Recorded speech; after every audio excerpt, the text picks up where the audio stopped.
Olá, sejam bem-vindos a mais um episódio do nosso programa diário A Melhor Família do Mundo.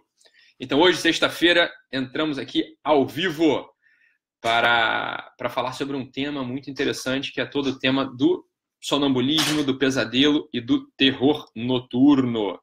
Então, hoje, queria conversar com vocês um pouquinho sobre isso, né? Não é para a gente também falar muito sobre esse assunto, ser muito extenso, enfim, preocupar vocês, mas é pelo contrário, dar uma ideia geral sobre essas três realidades que podem atormentar aí o sono dos nossos filhos, né? Das nossas crianças, sobretudo à noite, né? Isso aqui tem mais a ver com o sono noturno, né? Não tanto com aquelas sonequinhas, aquelas dormidinhas aí no meio da tarde, tá bom?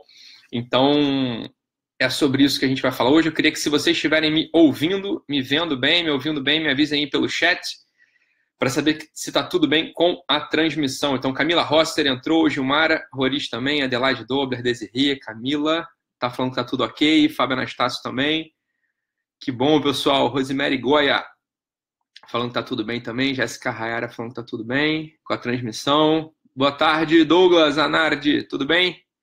Pamela entrou, assim como Ferdinando agradecendo aí, agradecendo pelo programa, foi um programa sensacional, parabéns, eu que agradeço aí a audiência, Letícia Rico com a gente, Bruna Heloísa também, Ana Cristina.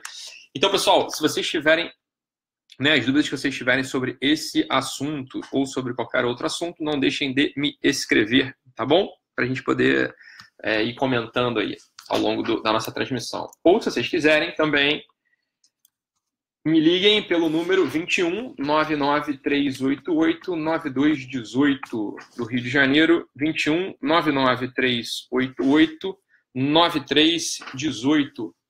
Então, só aproveitando aqui o assunto de ontem, né, do programa número 46, quando a gente falou para, né, aquela coisa dos filhos pensarem grande, da gente não matar o horizonte dos filhos, para que a gente pudesse ajudar os filhos a pensar grande, né, abrir os seus horizontes, a não ficarem presos, né, dentro daquela realidade mais material, daquela realidade mais opressiva. Eu queria aproveitar esse ensejo para mandar um grande abraço aí, um grande alô, para mandar os meus melhores cumprimentos aí para o juiz Márcio Bragaglia, que é uma grande pessoa, né, um juiz que está mudando aí a realidade lá do fórum, onde ele trabalha. Então, são duas coisas. A primeira é que ele instituiu um programa magnífico, né? É disso que esse que é o ponto, que é um programa magnífico, no qual os encarcerados eles vão submetendo a leitura dos grandes clássicos da literatura universal. Então, é um programa com uma leitura de 24 livros, e os encarcerados eles vão lendo, né, esses livros, e vão lendo Otelo, né, Shakespeare, etc., e vão tomando contato, vão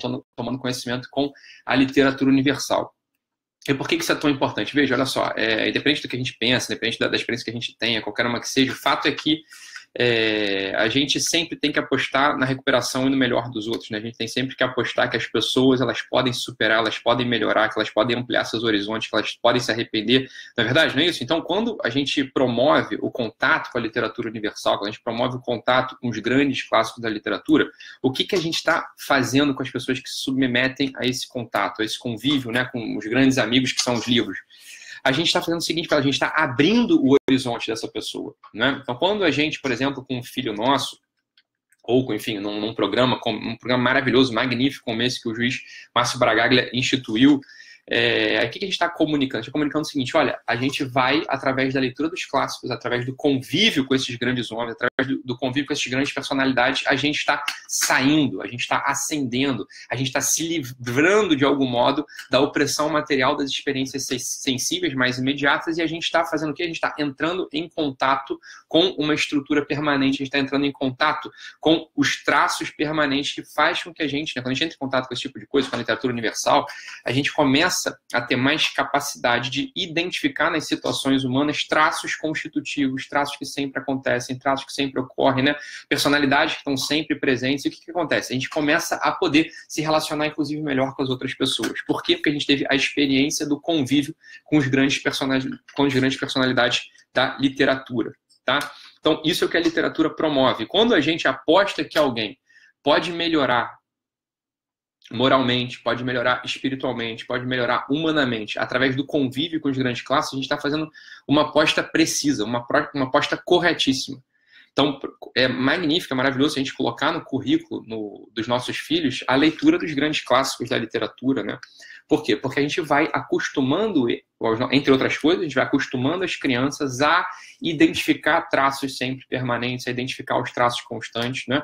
A gente vai ajudando a formar o imaginário da criança com outros elementos que não estão disponíveis no convívio mais imediato das experiências materiais, sensíveis e materiais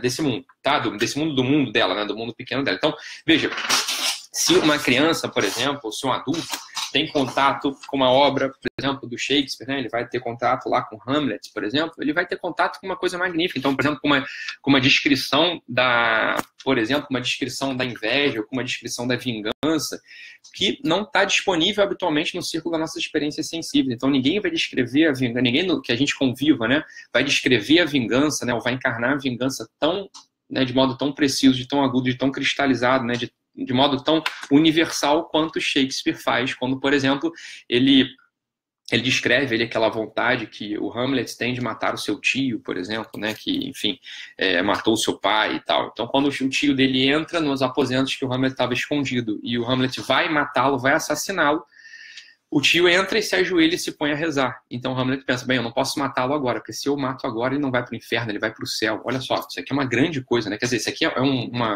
uma nuance, né? Isso aqui é uma sutileza da vingança, que no círculo de experiências sensíveis a gente talvez não pensasse, né? A pessoa entra e a gente vai dar logo uma facada, né? Entre aspas, assim, a gente não vai parar para se vingar do modo mais próprio. Então, Hamlet, o Shakespeare, né, quando ele cristaliza isso através do símbolo da literatura universal, ele está fazendo com que a gente pense melhor sobre a realidade da vingança, né, sobre a vingança, né, querida, a vingança desejada, ela vai levar o outro a uma situação infernal, por assim dizer, e bem, é isso mesmo que a gente quer? Será que a gente tem que parar e refletir sobre isso? Bem, é isso que a literatura faz. Então, quando, né, o Dr. Márcio Bragaglia institui lá o programa de leitura de clássicos, né, de livros, bem, ele está fazendo uma coisa magnífica, né, ele está abrindo para aqueles sujeitos encarcerados o horizonte de experiências, né, ajudando, né, de modo bastante cristão a que essas pessoas possam, de fato, né, se converter, se arrepender, né, cumprindo a sua pena, evidente, né, porque causaram mal nesse mundo, mas enfim, dando ali uma chance a mais, tá? E mais uma coisa que eu fiquei sabendo também, que eu fiquei bem satisfeito, que lá no fórum dele, ele instituiu o exercício de não reclamar, né, que foi um dos primeiros exercícios aí do nosso programa. Então, ficar uma semana sem fazer reclamação para ver como melhora o ambiente. Então, não sei se vocês já acompanham, algumas pessoas aqui que estão chegando hoje pela primeira vez, enfim, talvez não conheçam aí, não estejam por dentro do exercício das primeiras semanas do programa, né, que a gente falou da ideia de não reclamar, né, de como é que essa reclamação ela é muito insidiosa, como é que ela vai, enfim, minando as relações humanas, porque quando a gente está reclamando, a gente está olhando sempre pelo pior ângulo, a gente está botando o que a gente tem de pior na situação, e quando a gente não reclama, a gente começa a poder melhorar o nosso olho, né, o nosso olho começa a melhorar e começa a ver nos demais, começa a ver nas circunstâncias aquelas realidades maravilhosas, aquelas realidades gratas, aquelas realidades boas que nos ajudam também a crescer. Beleza, pessoal? Então, vamos entrar aqui propriamente tem pessoas já fazendo perguntas aqui, né? Então, tem uma série de perguntas feitas aqui, bacana. Tô acompanhando. Beleza, então a gente vai conversar um pouquinho sobre isso. Então, eu queria fazer só uma pequena distinção, porque esse assunto das interrupções do sono, elas acabam deixando algumas dúvidas nos pais, né? E tem alguns mitos que permeiam, que envolvem, né? Que vão, né? Que estão ao redor aí dessa história toda. Que é o seguinte, né? Uma distinção que a gente precisa fazer entre sonambulismo, pesadelo e terror noturno, tá? Então, a primeira coisa. Vamos começar aqui pelo sonambulismo, porque tem um grande mito que envolve o sonambulismo e que algumas pessoas sabem que esse mito não tem uma consistência de realidade, né? Outras pessoas já continuam tendo dúvida, né? Se tem ou não. Que a primeira coisa é o seguinte, o que a gente faz com um sonâmbulo, né? Então, se nosso filho, ele tem a coisa de acordar de noite, né? Acordar não, levantar de noite, mesmo com os olhos fechados, parecendo que está dormindo, e começar a andar pela casa, né? O que a gente faz com ele? A gente acorda, se acordar, ele morre, né? Não tem essa ideia? Então ele vai desmaiar, vai ter uma síncope. O que acontece com o sonâmbulo, né? Então, olha só, vamos lá. Se o teu filho, né, novinho ou adolescente, ele tem essa característica, né, ele tem esse transtorno do sono, que é o sonambulismo, então a primeira coisa é que você tem que ficar tranquila, tá? Se ele, por eventualidade, despertar, né, ele não vai morrer, isso não acontece, tá bom? Ele não vai ter nenhuma síncope, uma convulsão, tá? Nada disso vai acontecer. O que a gente tem que fazer, né, com o sonâmbulo? A gente tem que ter uma primeira coisa, que é o cuidado com a segurança da casa, né? Evidente, se a gente tem um filho, né, um irmão, sei lá, que é sonâmbulo, a gente não vai deixar a janela aberta, a gente não vai deixar a porta com fácil acesso, a gente não vai deixar a faca em cima da mesa, enfim, a gente tem que ter esse cuidado, que é o cuidado com a segurança, porque o sonâmbulo, ele não está com a totalidade da consciência, ele está fazendo movimentos mais ou menos estereotipados, como, por exemplo, andar, né? Como, por exemplo, se mover, né, de modo estereotipado, mais complexo. O que é isso? Ele não se move aleatoriamente, ele se move com uma certa intenção. Então ele pode levantar, fazer xixi e voltar. Eu tinha um primo que era sonâmbulo e ele fazia uma coisa estereotipada toda noite. Ele dormindo, ele levantava, abria o baú onde se guardava os travesseiros, né, e fazia xixi lá dentro. Então, até o pessoal descobrir por que os travesseiros tinham cheiro de xixi, demorou um pouquinho, porque eu tinha um primo sonâmbulo que fazia um movimento complexo e estereotipado, né? Digo, ele se levantava, toda noite, se levantava, dormindo, ainda completamente adormecido, até que um irmão pegou e tentou acordar, né? Falou, rapaz. E ele não acordava, né? Não acordava, voltou, fez xixi lá no baúzinho que guardava os travesseiros e voltou para dormir, tá? Então, isso é a realidade do sonâmbulo. O que a gente faz com o sonâmbulo? Né? Não tem muito o que fazer, né? A gente tem que fazer essa contenção, deixar tomar cuidado para que a pessoa não se machuque, etc., e fazer com que ele tenha um dia mais calmo. A gente tem alguns gatilhos que disparam esses eventos, né? Isso fica muito claro nessa segunda realidade aqui, que é o terror noturno, tá? O terror noturno, alguns pais já experimentaram, alguns pais sabem o que é o terror noturno e descobrem por que o terror noturno tem este nome, porque de fato é aterrorizante, né? Qualquer pessoa que tem um filho que tem terror noturno, nos primeiros eventos, o pai fica absolutamente amedrontado, assim, é uma coisa meio desesperadora, na verdade. Então, eu tenho um filho que tem terror noturno, por exemplo. E como é que é a realidade do terror noturno? O terror noturno, assim como o sonambulismo, ele acontece no primeiro terço da noite. Então, vamos supor que seu filho vai dormir, né, às 9 horas. Então, entre as 9 horas e ali 1 da manhã, ele pode apresentar o evento. É mais comum que o sonambulismo, assim como o terror noturno, aconteça no primeiro terço do sono, tá? E não já no finalzinho do sono. Então, o terror noturno é essa realidade que a criança, ela desperta e começa a chorar, começa a se mexer de um modo que não é complexo, né? Complexo é aquele, você se levanta com uma intenção, né? Então, como meu primo, ele levantava, ficava de pé, ia lá no baúzinho, levantava o baúzinho, fazia xixi e voltava. Então, isso é um movimento complexo, né? Tem vários componentes esse movimento. O terror noturno não é assim. O terror noturno é uma coisa mais esquisita. A criança, ela fica meio que se contorcendo, ela fica como se ela estivesse incomodada na cama e começa a chorar, e ela não acorda, ela não desperta, né? O limiar de despertabilidade da criança é muito alto. A gente não consegue fazer a criança acordar. E dá uma baita de uma agonia nos pais, né? A gente acha que... Tem pais até que acham, a criança está possuída, sei lá, será que é o espírito que... Não, veja, olha só, provavelmente não, provavelmente a gente está falando do terror noturno aqui. Então, o terror noturno, ele tem essa característica. Como que a gente aborda o terror noturno? Vocês vão reparar, né? Não sei se alguém aí... Me escrevam aí, se algum de vocês tem alguns filhos de vocês têm olha só, Nelma Poli já falando, né? Dicas para ajudar terror noturno em adulto. Então, provavelmente a Nelma, ela conhece, né? Ou trata, a Nelma é psicóloga, né? Conhece ou trata alguém que tenha terror noturno. Então, olha só, o terror noturno, ele é mais fácil de ser abordado que o sonambulismo. Por quê? Porque o terror noturno, ele tem gatilhos muito claros. Então, olha só, vamos lá. Isso aí você vai ter que mapear. Seja no adulto, mas isso é mais comum em criança, tá? É mais comum em criança. Então, olha só. O terror noturno, ele tem gatilhos. Então, quais são os gatilhos do terror noturno? Você vai ter que descobrir. Por exemplo, os mais comuns são privação do sono da tarde. Então, aquelas crianças até 4 anos, mais ou menos 5 aninhos, que ainda tiram a sonequinha da tarde, o dia que elas não tiram essa soneca da tarde, elas vão ter uma tendência muito maior a ter o evento do terror noturno, tá bom? Então, isso é muito comum. As crianças vão ter uma tendência muito maior a ter o evento do terror noturno. Aquelas outras, as crianças, por exemplo, então o que a gente faz? A gente tem que tomar cuidado para que essa criança adormeça direito, né? Para que ela durma, para que ela tenha o tempinho dela de descanso da tarde, porque provavelmente o organismo dela ainda precisa desse tempo de repouso, de descanso no meio da tarde, tá bom? Isso é uma coisa. Nos finais de semana, por exemplo, que muda a rotinazinha da criança, às vezes a criança não dorme no colégio, se ela está em casa ainda não dorme em casa, porque a família sai, né? A família, enfim, vai ter lá um almoço na casa dos pais, um almoço na casa dos amigos, enfim, a criança vai tender a não dormir à tarde. Vocês vão notar que ela vai ter uma chance muito maior a chance da criança ter um terror noturno, por exemplo, nos finais de semana, porque a rotina dela muda, tá bom? A outra coisa, um outro gatilho comum também, que está implicado no terror noturno, é a fome. Então, quando a criança ela muda o padrão alimentar dela ao longo do dia, né? Então, por exemplo, ela pula alguma refeição, por, enfim, uma mudança na rotina, qualquer que seja. Então, a criança, por exemplo, não almoçou. Às vezes é coisa lá na manhã, tá? A criança não almoçou. Foi substituído o almoço da criança por um lanche, né? Ou foi substituído o almoço da criança por um doce. Ou simplesmente ela nem foi substituído por nada. Ficou aquela comidinha lá, ficou picotando ali as refeições até chegar, por exemplo, no jantar, ou até chegar no lanche da tarde.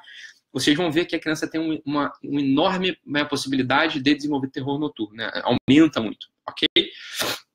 Então, esse é um outro motivo bastante comum para a criança ter o terror noturno. E a outra coisa também é a agitação, né? Então, as agitações, né? Sobretudo as mais próximas à hora de dormir. Então, você vai notar que, às vezes, né, que você recebe alguma visita em casa, muda a rotina da noite, a criança fica mais agitada, fica mais eufórica, né? Fica querendo participar ali do ambiente, né? Que ainda tem gente acordada, e você põe a criança para dormir, ela foi adormecer com um estímulo adrenérgico, ela foi adormecer mais agitada. Mesmo que ela durma bem, mesmo que ela pegue no sono na hora certa, o que acaba acontecendo? Pode ser que o terror noturno venha nesse dia. Então esse aqui é o grande panorama do terror noturno. O terror noturno, a gente nota que ele tem gatilhos até às vezes bastante claros. O que a gente faz então? A gente vai ter que trabalhar nos gatilhos. Quando o evento acontece, né, quando apareceu já o terror noturno, o que a gente faz? Não tem muito o que fazer também, assim como o sonambulismo. A gente vai fazer uma contenção e a gente tem que ficar calmo, tá? Porque ele passa. O problema é que o terror noturno pode demorar até 40 minutos para ir embora, tá? De 20 a 40 minutos, mais ou menos, o tempo comum do terror noturno. Então imagina você, no meio da madrugada, né? Às vezes meia-noite e 10, meia-noite e meia, já tá todo mundo dormindo ali, teu filho acorda chorando, parecendo que tá possuído, sei lá, e com o olhinho virando, e se contorcendo, e chorando, a tendência, né? E sem acordar, não desperta. O que acontece? Você pode ficar muito agoniado, muito desesperado, né? Querer acordar, né? Começar a acordar todo mundo em casa, então isso não ajuda. O que acontece é o seguinte, se você notou, né? Seu filho já tem o diagnóstico de terror noturno, você sabe que tem terror noturno, o que você vai fazer nessas horas, no qual aparece o evento, aparece a crise? Não tem muito o que fazer, você vai pegar ele no colo, vai tirar ele do quarto, né? Porque às vezes tem outros irmãos dormindo, enfim, vai atrapalhar, vai ficar com ele no colo, vai ficar se contorcendo, né? Você vai tentando acalmá-lo sem a expectativa, né, grande que ele de fato vai conseguir se acalmar. É só porque a coisa passa sozinha, tá bom? Passando sozinho, né, quando a criança volta a adormecer, volta a se acalmar, né, às vezes ela nem desperta, às vezes ela não acorda ao final do evento, ela simplesmente adormece de novo, né, como se nada tivesse acontecido, você põe ela para dormir de novo e ela nem sequer lembra o que aconteceu no dia seguinte. Então, em geral, o terror noturno ele não fica registrado nos processos de memória, né? Não tem memória, a criança não tem memória ali do terror noturno, tá bom? Isso em geral é o mais comum. E o último evento, né, um dos últimos eventos comuns e perturbadores do sono, que a gente pode falar aqui hoje, é justamente o pesadelo, né? O pesadelo é um outro grande evento perturbador de sono. E hoje eu não vou falar sobre simbolismo de pesadelo, sobre o símbolo, né, implicado nos sonhos, ou o que significa os sonhos na atividade psíquica do ser humano. Então, esse é um assunto também bastante interessante, um pouco complexo, também não poderia ser dado aqui num programa não podia ser abordado aqui num programa de 15 minutos, para a gente abordar toda a ciência que tem por trás, né? Não da interpretação de sonhos, não é isso, mas da realidade mesmo, do que são os sonhos. E depois, ainda no campo das interpretações, tem um grande simbolismo interessante, pelo menos para conhecer, né? Então, tem uma parte tanto do Dr. Freud quanto do Dr. Jung, uma parte, né, de abordagem ao inconsciente a partir desses psicólogos se dá através da interpretação ou da análise dos sonhos. Eu não vou falar disso aqui hoje, porque, óbvio, senão ficaria muito extenso, a gente precisaria de muito fundamento, precisaria de mais fundamento para poder falar disso, apesar de ser um assunto bem legal. Né? Não vou falar disso hoje, mas o que eu vou falar é o seguinte, o pesadelo, ele, em geral, acontece no terço final do sono da criança, né? E do adulto também. Então, o pesadelo, em geral, não sei se vocês também têm essa experiência na vida de vocês, mas o pesadelo, ele é uma realidade, em geral, que acontece no finalzinho da noite de sono. Então, às vezes, é isso, a gente já tem um pesadelo ali no final da noite, já não consegue dormir, fica agoniado, né? Fica agitado. Com a criança é mais ou menos parecido, tá? A gente vai vendo que a criança começa a ter mais essa realidade dos pesadelos na vidinha dela, quando ela começa a formar o imaginário dela e começa a cristalizar a afetividade dela. Então, ali pelos 3, 4 anos, é o momento no qual começa mais naturalmente a criança ter os abalos noturnos, os abalos de sono, originados pelo pesadelo. Por quê? Porque com 3, 4 anos a criança já não é mais só sensibilidade, ela já começa a interagir com o mundo a partir da sua afetividade. De outro modo, ela começa a registrar dentro dela os eventos que aconteceram com ela ao longo do dia. Então tem eventos bons, eventos maus, né? E às vezes esses eventos maus eles aparecem de algum modo ali cristalizados através dos sonhos maus, eles aparecem ali cristalizados e na forma de pesadelos, tá bom? E aí a criança vai acordar de noite com medo, e aí o que a gente faz? A gente tenta acalmar, né? De repente faz uma oraçãozinha junto com o teu filho, de repente você põe teu filho, né? Você volta, tem que acalmar, bota o teu filho para dormir, porque ele tem é como a gente, né? A gente tem a vivência do pesadelo como se a coisa tivesse acontecido de verdade, é assim que funciona.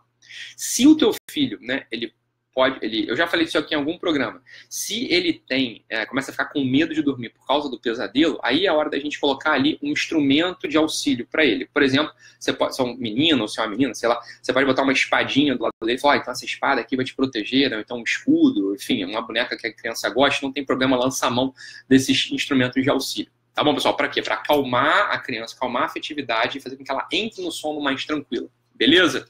Então, já estouramos aqui o nosso horário regulamentar. Denise Rocha parece que tem aqui uma experiência de terror noturno, né? Porque ela falou que apavora mesmo, assim, os pais, né? Apavora mesmo, assim, é muito esquisito, né? Então, a gente fica muito agoniado, né? Fica muito agoniado. Olha, a Maria Carolina Patriota faz tá falando uma coisa aqui que é importante também. Então, veja, eu tô falando das realidades que alteram, que atrapalham o sono.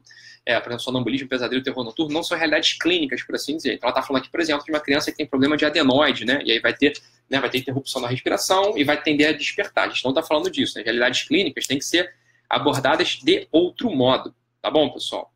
A gente pode falar disso aqui em outro momento. E aqui, ó, a Raquel de Azevedo falou isso mesmo que a gente estava falando, que a filha dela, o terror noturno na filha dela acontece na primeira hora do sono. É isso aí mesmo, é quase como se fosse um reloginho, né, Raquel? Foi o que você falou. Dificilmente a gente vai ver terror noturno acontecendo no final do sono. É uma realidade mais do início do sono. Isso é bom pra gente diferenciar se é pesadelo ou terror noturno, tá? Se bem que o terror noturno é muito claro, assim, é difícil a gente ter dúvida se a coisa é terror noturno ou não, tá bom? Então é isso, pessoal. Muito obrigado aí pela audiência. Vamos, se vocês não assistiram ainda a aula sobre os 4 temperamentos, já nunca é demais lembrar, ela está aí disponível no link aqui da descrição do programa de hoje, tá bom? Se estiver assistindo pelo YouTube ou pelo Facebook, ele vai estar embaixo ou em cima do vídeo, tá bom? Então cliquem e assistam gratuitamente a primeira aula aí, o primeiro aulão sobre os 4 temperamentos, do curso Os 4 Temperamentos. Se tiver interesse, se inscreva aí no nosso curso também, que a gente vai continuar aprofundando esse assunto sobre os 4 temperamentos. Tá bom, pessoal? É isso. Segunda-feira a gente se vê nesse mesmo horário, nesse mesmo canal. Não deixem de estar presentes aí ao vivo, tá bom? Porque é sempre mais bacana a gente estar aqui junto, ao vivo. Então, tenham um bom final de semana, aproveitem bastante. Fiquem com Deus e um abraço. Até